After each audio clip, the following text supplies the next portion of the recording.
Hello friends, welcome to delight IAS. मैं Srishti NCERT summary programme में आप सभी का स्वागत करती हूँ। आज हम पढ़ेंगे क्लास एनसीईआरटी क्लास 10 का भूगोल का चैप्टर 7 जो हमारा लास्ट चैप्टर होगा। इसके बाद हम स्टार्ट करेंगे क्लास 11th की एनसीईआरटी।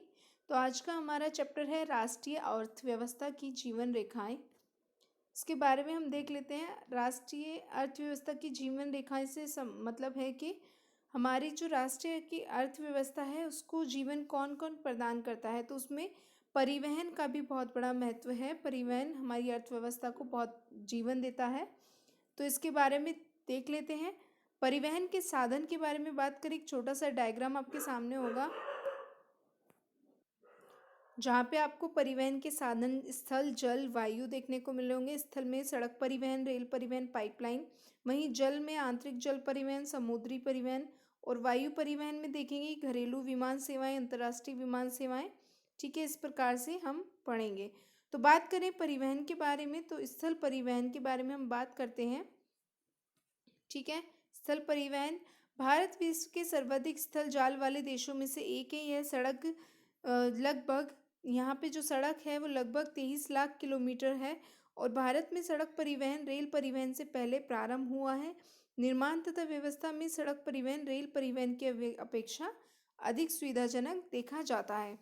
वहीं बात करें स्थल परिवहन के अंतर्गत स्वर्णिम चतुर्भुज महामार्ग के बारे में, तो भारत सरकार ने दिल्ली, कोलकाता, चेन्नई, मुंबई को दिल्ली से जोड़ने वाली यह महाराज्य मार्गों की सड़क परियोजना प्रारंभ की है।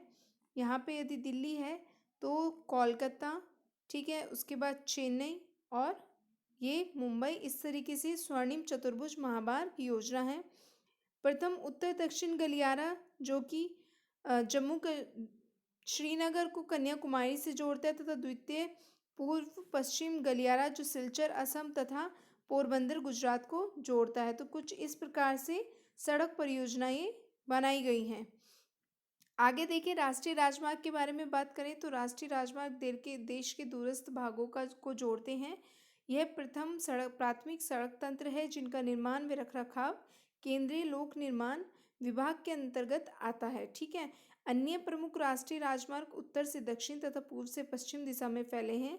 दिल्ली में अमृतसर के मध्य ऐतिहासिक जो एक शेरशाह सूरी का जो शेरशाह सूरी द्वारा बनाया गया जो राष्ट्रीय राजमार्ग है उसे संख्या 1 का नाम दिया जाता है। ठीक है, क्योंकि यह पहली बार दिल्ली से अमृतसर के लिए शेरशाह सूरी द्वारा बनवाया गया था। आगे बात करें राज्य राजमार्ग के बारे में, तो राज्यों की राजधानियों को जिला मुख्यालय से जोड़ने वाली सड़कें राज्य राजमार्ग कहलाती हैं। वहीं जिला मार्ग को प्रशासनिक केंद्रों से जोड़ने वाली जो सड़कें हैं, मार्ग हैं, उनको जिला मुख्यालयों से जो जोड़ती हैं सड़कों को क्या कहा जाता है? जिला मार्ग कहा जाता है, जिसका उत्तरदायित्व होता है जिला परिषद पर। वहीं अन्य सड़कों की बात करें तो अन्य सड़कों के अंतर्गत जो ग्रामीण क्षेत्रों तथा गांवों को शहरों से जोड़ने वाली सड़कें आती हैं वो इसके अंतर्गत आती हैं। और प्रधानमंत्री ग्रामीण सड़क योजना, इसके तहत जो इन सड़कों का विकास हुआ है उसको विशेष प्रोत्साहन मिलता है प्रधानमंत्री ग्रामीण सड़क योजना के द्वारा। ठीक है, बात करते हैं सीमांत सड़कों के बारे में। उपरोक्त सड़कों के अतिरिक्त भारत सरकार प्राधिकरण के अधीन सीमा सड़क संगठन है जो देश के सीमा क्षेत्रों में सड़कों का निर्माण व उनकी देखरेख करता है। सड़क घनत्व के बारे में बात करें तो प्रति 100 वर्ग किलोमीटर क्षेत्र में सड़कों की लंबाई तथा सड़क घनत्व इसको कहा जाता है। और देश में सड़कों का वितरण एक समान नहीं है, क्योंकि इनका जो कहीं कहीं एरिया बड़ा है तो कहीं छोटा है, तो वितरण एक समान होगा ही नहीं। इनका घनत्व जम्मू कश्मीर से 10 किलोमीटर प्रति 100 वर्ग किलोमीटर से केरल में, वहीं केरल में 375 किलोमीटर प्रति वर्ग किलोमीटर तक देखा जाता है। असमान क्यों है? क्योंकि हमारी पृथ्वी पर ही जो संरचना है पृथ्वी की वही पूरी तरह से असमान है। कहीं पहाड़ हैं तो कहीं पठार हैं, तो कहीं जल है, कहीं नदियां हैं। ठीक है, तो इस प्रकार से सड़कों का वितरण भी असमान ही है, क्योंकि पहाड़ों पर उतनी सड़कें नहीं बनाई जा सकती जितनी कि खुले मैदान में बनाई जाती हैं। लेकिन फिर भी पहाड़ों को काटकर बहुत सी सड़कें और परिवहन के लिए रास्ता बनाया जाता है। ये कुछ चित्र हैं जहाँ पे आपको देखने को मिलेगा स्वर्णिम चतुर्भुज, जो आपको दिखेगा येलो लाइन में। एक बार मैं आपको ड्रॉ करके दिखा देती हूँ। ये स्वर्णिम चतुर्भुज है। ठीक है, और आपको और भी डिटेल में देखना है तो आप इस मैप को ज़रूर देखिएगा, आपको पता चल जाएगा कि कौन कौन से गलियारे यहाँ पे दिए गए हैं। ठीक है, आगे ये देख लेते हैं। यहाँ पे आपको देखने को मिलेंगे राष्ट्रीय राजमार्ग। ठीक है, चलिए आगे ये यहाँ पे आपको रेल मार्ग देखने को मिलेंगे, तो इसको भी आप ध्यान से देख लीजिएगा। आगे बढ़ते हैं रेल परिवहन के बारे में। पिछले मैप पे आपको रेल परिवहन का मैप पूरा दिया गया है, इसको आप ध्यान से देख लीजिएगा। और रेल परिवहन के बारे में बात करें तो भारत में रेल परिवहन वस्तु तथा यात्रियों के परिवहन का प्रमुख साधन है। रेल परिवहन अनेक कार्यों में सहायक है, जैसे व्यापार, तीर्थ यात्राएं, लंबी दूरी तक सामान का परिवहन करना आदि। और भारतीय रेलवे देश की अर्थव्यवस्था, उद्योग और कृषि में तीव्र गति से विकास के लिए भी उत्तरदायी है। 31 मार्च 2004 के दिन भारतीय रेल परिवहन को की लंबाई 63,221 किलोमीटर थी। ठीक है, और देश में रेल परिवहन का वितरण को प्रभावित, देश में जो रेल परिवहन है वह उसको जो रेल परिवहन का जो वितरण है उनको प्रभावित करने वाले कारकों में भू आकृति आती है, आर्थिक और प्रशासकीय कारक भी आते हैं। आज राष्ट्रीय अर्थव्यवस्था में परिवहन के अन्य सभी साधनों की अपेक्षा रेल परिवहन प्रमुख हो गया है। यद्यपि रेल परिवहन समस्याओं से मुक्त तो नहीं है, लेकिन फिर भी रेल परिवहन बहुत ही प्रमुख है, महत्वपूर्ण है, चूँकि इसमें एक बारी में आप बहुत सारा सामान लोड करके भी ले जा सकते हैं और ये समय की भी बचत करता है। ठीक है, तो इस प्रकार से रेल परिवहन बहुत ही महत्वपूर्ण है। वहीं बात करें पाइपलाइन की, तो पाइपलाइन गैस पाइपलाइन हो गई, पेट्रोल पाइपलाइन हो गई, जिससे क्या होता है कि आपको जैसे बहुत सी जगह पे तो आज भी सिलेंडर आते हैं, लेकिन शहरों में क्या है कि पाइपलाइन लग गई है, तो कहीं भी किसी को अपने सिलेंडर लेने नहीं जाना होता है, पाइपलाइन आपके घर तक गैस को पहुंचा देती है। तो ये भी तो एक परिवहन का तरीका हुआ ना। तो इस प्रकार से आपको आपके घर तक पाइपलाइन आ रही है, पानी की पाइपलाइन हो या फिर वो पेट्रोल की हो या प्राकृतिक गैस की हो। ठीक है, और बाकी आगे बात करें तो और पेट्रोल पाइपलाइन के बारे में बात करें तो ऊपरी असम के तेल क्षेत्रों से गुवाहाटी, बरौनी व इलाहाबाद के रास्ते तक, कानपुर उत्तर प्रदेश तक एक लाइन आती है। गुजरात में सलाया से विरम गाँव, मथुरा, दिल्ली, सोनीपत, इस प्रकार से जालंधर तक जो है पाइपलाइन आती है। ठीक है, तो ये भी बहुत ज़्यादा महत्वपूर्ण है। बात करते हैं आगे जल परिवहन के बारे में। भारत के लोग अनंत काल से समुद्री यात्राएं करते हुए हैं। वास्को डी गामा जो आया था वो समुद्री जल से ही आया था, जिसने भारत की खोज की थी। भारत तो पहले से था ही, लेकिन मतलब उसकी खोज हुई थी। ठीक है, उनके द्वारा उनको पहली बार पता चला था कि इंडिया यहाँ पे है। ठीक है, भारत के लोग अनंत काल से समुद्री यात्राएं करते रहे हैं। जल परिवहन परिवहन का सबसे सस्ता साधन भी है। यह परिवहन साधनों में ऊर्जा, शिक्षण तथा पर्यावरण अनुकूल है। भारत में जो स्थलीय नौ संचालन जलमार्ग है वो क्या है, 14,500 किलोमीटर लंबा है। भारत सरकार द्वारा राष्ट्रीय जलमार्ग घोषित किए गए हैं, जो कि निम्नलिखित हैं। हल्दिया से इलाहाबाद तक के मध्य गंगा जलमार्ग, जिसको जलमार्ग संख्या 1 कहा जाता है। वहीं सदिया में धुबरी के मध्य 891 किलोमीटर तक का ब्रह्मपुत्र जलमार्ग, जिसको संख्या 2 नाम दिया जाता है।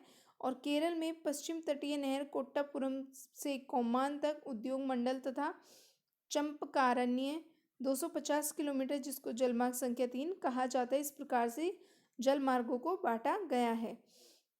इन सबके अतिरिक्त विदेशी व्यापार भारतीय तट पर स्थित पत्तनों द्वारा किए जाते हैं। पत्तन अर्थात बंदरगाह, जहाँ से सामान लोड किया जाता है और विदेशों में पहुँचाया जाता है। और देश का जो 95% व्यापार है वो समुद्र से ही होता है। ठीक है, तो इसको भी आप ध्यान रखेंगे। आगे देख लेते हैं हम, ये कुछ पत्तन हैं जो पोर्ट हैं जहाँ से एक्सपोर्ट इंपोर्ट किया जाता है सामान विदेशों से। तो यहाँ पे आपको ये देखने को मिल जाएंगे, इनको ज़रूर पढ़ लीजिएगा क्योंकि मैचिंग में भी आ जाते हैं और स्टेट पीसेस में भी ये आज भी पूछे जाते हैं। आगे बात करें वायु परिवहन के बारे में, तो आज वायु परिवहन तीव्रता, आरामदायक और प्रतिष्ठित परिवहन का साधन है। कहते हैं ना कि भाई वो तो हवाई जहाज से जा रहा है, प्लेन से जा रहा है ना, तो एक प्रतिष्ठित परिवहन हुआ ना। तो इसके द्वारा अति दुर्गम स्थानों जैसे ऊंचे पर्वत, मनुष्य जो लोग हैं वो घने जंगलों, लंबी दूरी समुद्री मार्गों को सुगमता से प्राप्त कर सकता है। वहीं सन 1953 में वायु परिवहन का राष्ट्रीयकरण किया गया। व्यवहारिक तौर पर इंडियन एयरलाइंस, अलायंस एयर तथा कई निजी एयरलाइंस घरेलू विमान सेवाएं उपलब्ध कराती हैं। ठीक है। तो इस प्रकार से वायु परिवहन है, लेकिन इसका खर्च बहुत ज़्यादा है, तो इसलिए ये बहुत कॉस्टली है, क्योंकि इसका जो ऑयल होता है वो बहुत महंगा होता है, इसका ईंधन बहुत महंगा होता है। तो इसलिए इसकी जो यात्रा है, टिकट है, वो भी बहुत महंगा होता है और हर किसी की बस की नहीं है। आगे बात करें संचार सेवाओं के बारे में। थोड़ी तबीयत ठीक नहीं है, तो आप लोग एडजस्ट कीजिएगा। संचार सेवाएं जब से मानव पृथ्वी पर अवतरित हुआ है, उसने विभिन्न संचार माध्यमों का प्रयोग किया है, लेकिन आधुनिक समय में बदलाव की गति तीव्र है। संदेश प्राप्तकर्ता और संदेश भेजने वाला की जो गति है वो कम हो गई है और लंबी दूरी का संचार बहुत आसान हो गया है। दूरसंचार तंत्र में भारत एशिया महाद्वीप में अग्रणी है। नगरीय क्षेत्रों के अतिरिक्त भारत की 2/3 से भी अधिक गांव एसटीडी दूरभाष से जुड़े हुए हैं और आजकल तो हर किसी के हाथ में मोबाइल फ़ोन आ ही गया है, तो अब तो कोई भी बचा ही नहीं है। हर किसी कोई संचार से जुड़ा हुआ है, दूरभाष से जुड़ा है। भारत में वर्ष भर अनेक समाचार पत्र, सामयिक पत्रिकाएं प्रकाशित की जाती हैं। जनसंचार, दूरदर्शन, रेडियो, समाचार पत्र, पत्रिकाएं, किताबें, चलचित्र यानी कि टीवी। ठीक है, तो इस प्रकार के संचार के साधन सम्मिलित हैं। आगे बात करें अंतर्राष्ट्रीय व्यापार के बारे में। राज्य विदेशों में व्यक्तियों के बीच वस्तुओं का आदान प्रदान व्यापार कहलाता है और दो देशों के मध्य यह व्यापार अंतर्राष्ट्रीय व्यापार कहलाता है। यह समुद्री, हवाई पर स्थलीय मार्गों द्वारा हो सकता है। एक देश के अंतर्राष्ट्रीय व्यापार की प्रगति उसके आर्थिक प्रभाव का सूचक है। इसलिए राष्ट्र का ये क्या है, इसलिए यह राष्ट्र का आर्थिक बैरोमीटर इसको कहा जाता है।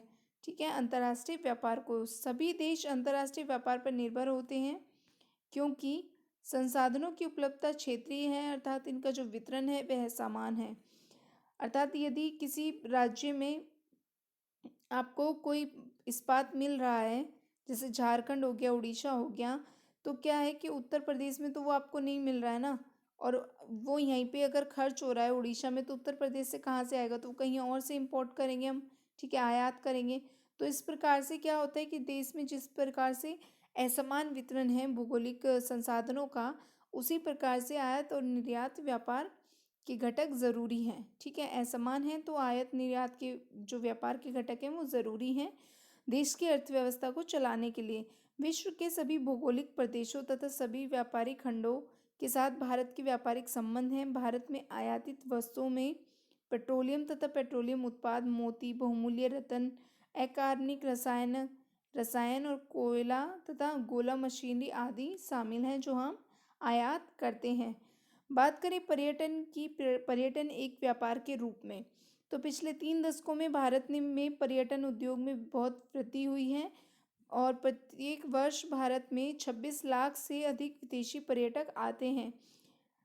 ठीक है, 16 से अधिक 16 लाख सॉरी 16 करोड़ से अधिक व्यक्ति पर्यटन उद्योग में प्रत्यक्ष रूप से संलग्न होते हैं। 16 लाख से अधिक, और पर्यटन राष्ट्रीय एकता को प्रोत्साहित करता है। ठीक है, आगे बात करें तथा स्थानीय हस्तकला व सांस्कृतिक उद्यमों को प्रश्रय देता है जो ये पर्यटन है।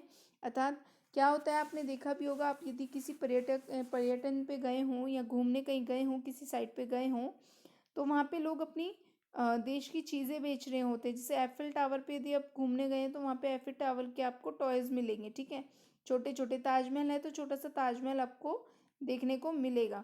तो इस प्रकार से क्या होता है कि वहाँ की जो संस्कृति है और हस्तकला है उसको भी बढ़ावा मिलता है पर्यटन से, और जब वो बिकता है, लोगों को आमदनी होती है, पैसा मिलता है, तो उससे उनका रोजगार चलता है, घर चलता है। तो इस प्रकार से जो हस्तकला है स्थानीय, उसको भी बहुत बढ़ावा मिलता है। अंतर्राष्ट्रीय स्तर पर हमें संस्कृति तथा विरासत की समझ विकसित करने में भी पर्यटन सहायक होता है।